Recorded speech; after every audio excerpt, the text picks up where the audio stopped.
The Kiss albums. 4 of them. One by each member of the band.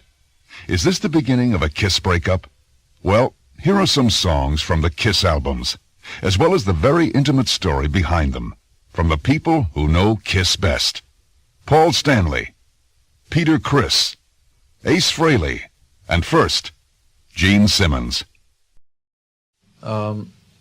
I think it's a great question, and initially I was going to title the album Man of a Thousand Faces, and then all 4 of us decided and agreed that each one of the albums was going to be called Kiss, and the name of the group member, to show everybody that we are certainly not breaking up and that we're getting along better than we ever have before, and that, you know, we're just doing this just to show everybody that we can do anything we want to do.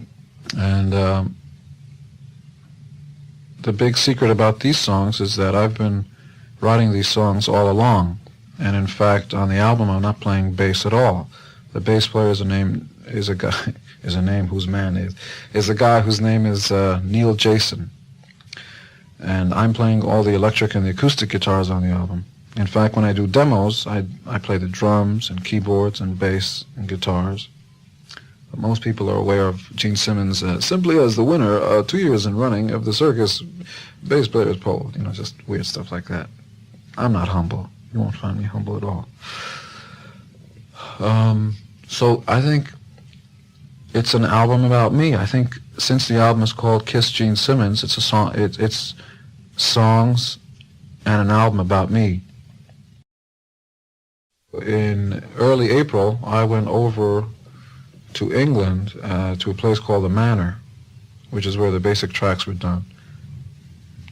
Initially, there were going to be it was going to be, you know, the Cavalcade of Stars kind of thing. And then I figured out that it would probably get in the way of getting the album across as lyrically and musically. You know, you'd be just blinded by these stellar kind of personalities. But as it stands now, the first song is Radioactive, and you've got Joe Perry of Aerosmith doing some guitar embellishments. Bob Seger is singing the chorus with me. Then on the second song, Burning Up with Fever, Donna Summer is singing the chorus. Jeff Baxter from the Doobie Brothers is doing some guitar. Elliot Randall is doing some other stuff. Third song was called See You Tonight, which is a kind of a Beatlesque song. And to that end, Paul McCartney was supposed to be on the album. He is not. I know people thought he was. So I got the next best thing, the guys from Beatlemania, Mitch Weissman and Joe Pecorino, who look and sound just like John and Paul. The next song, Tunnel of Love, has basically me, let me see, everything is basically me with lots of people. I don't think that you've heard of doing chorus stuff. The lead guitar is Richie Ranel from a group called Stars, who just happened by one day and said, "What does that sound like?" I said, "I don't know, give it a try." And the last song is True Confessions with the Azusa, California Citrus College Chorale under the direction of Ben Bollinger, which is a 40-piece, 40-member college group of kids that just have these kind of angelic voices. They are joined on True Confessions by Helen Reddy, singing right along with everybody else. The second side of the album starts off with Living in Sin at the Holiday Inn. And Living in Sin has got Gene Simmons and Bob Seger singing the choruses, and Cher is the groupie that calls on the telephone and says, "Is this Gene Simmons? I can't believe it." And then on Always Near You, Nowhere to Hide, is Elliot Randall doing some guitar. Basically the guitars are myself, however. The guys from Beatlemania, Mitch Weissman, Joe Pecorino, doing Oohs and Ahs. And let's see what else. Oh, and then on the end, on the fade, is the Azusa, California Citrus College Chorale under the direction of Ben Bollinger. I promise to get his name in there every time.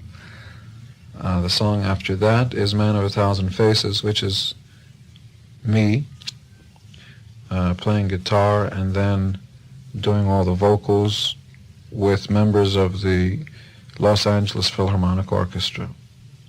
The song after that is Mr. Make-Believe with Mitch and Joe from Beatlemania doing oohs, sounding like the Beatles, with me. And again, the Los Angeles Philharmonic is on there. The members of, I promise to make that distinction, because it's not the Los Angeles Philharmonic Orchestra, it's the members of the Los Angeles Philharmonic Orchestra. Skunk Baxter is doing some stuff on there, some guitar all the way at the end. The song after that is See You in Your Dreams, which was recorded by Kiss once before on Rock and Roll Over, and I didn't like the way we did it. We were just, always harried for time. Ozzy and harried for time. Sorry about that, folks. The solo is done by Rick Nielsen from Cheap Trick, who nobody knows can play guitar like that. I mean, it's like, the guy sounds like Page, the best Page you ever heard. Page 9, Page 10. Also singing on the thing is Michael DeBar from a group called Detective. And the last song is obviously When You Wish Upon a Star with members of the New York Philharmonic Orchestra on it. Yeah, except you have to realize that recording with Kiss was, a thing all unto itself. Did that sound right? Yeah. When you're doing consistent tours for 5 and 6 years, the only time we had off, vacation time, this is our first real vacation. We're taking a year off, and in that year we're putting out 4 solo albums, plus there's going to be a double Kiss album coming out next summer that nobody knows about, all original material. There's more Kiss stuff now than people have ever seen before, and yet we're taking a year off from touring so that we can do this stuff right. We've always been capable of doing different kinds of material, as witnessed by Peter as early as Beth, and Paul's song Hard Luck Woman, which is an old song. But we never really wanted to bring that out because, we were building something. We were building a personality, a sound, a concept to our group that was very important to us, and we wanted to get it to the point where we'd have enough fans and enough people that believed in us so that we could we could kind of have this understanding between each other. You guys as our fans, you guys and girls as our fans, trust us, expect only the best from us. And once you know that we're going to be putting out really interesting, different kinds of stuff, we'll do it. Sure. We're not going to be touring for another year and, at least another year, next summer. And the purpose of the solo albums was not so much, let's think to add some more songs to the Kiss repertoire. That's a big word, repertoire.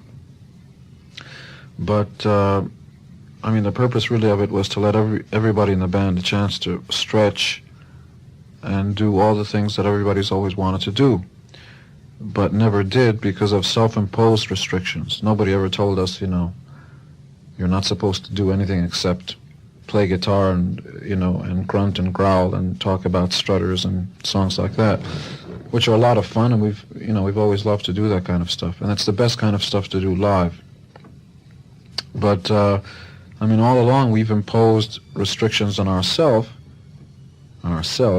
because we've always wanted to be easily accessible. We didn't want to be one of those bands that you sat down and heard a nice song and then tried to figure out what the hell the lyric was all about, when you hear about butterflies flying through the center of your mind and try to figure out what that's got to do with anything. And we certainly didn't want to be the kind of band that was saying, the times, they're changing and the world's terrible. And, and you pay $7.98 to see this guy on stage saying miserable things about life. I don't want to pay to be either insulted or brought down. We're certainly nobody that, I'm nobody that should tell you what to do, how to dress, what to think, or even who to vote for, any of that stuff. So the only thing any entertainer can hope to do is to provide some, decent escapism. And here's the fantastic cut from Gene's album called Radioactive.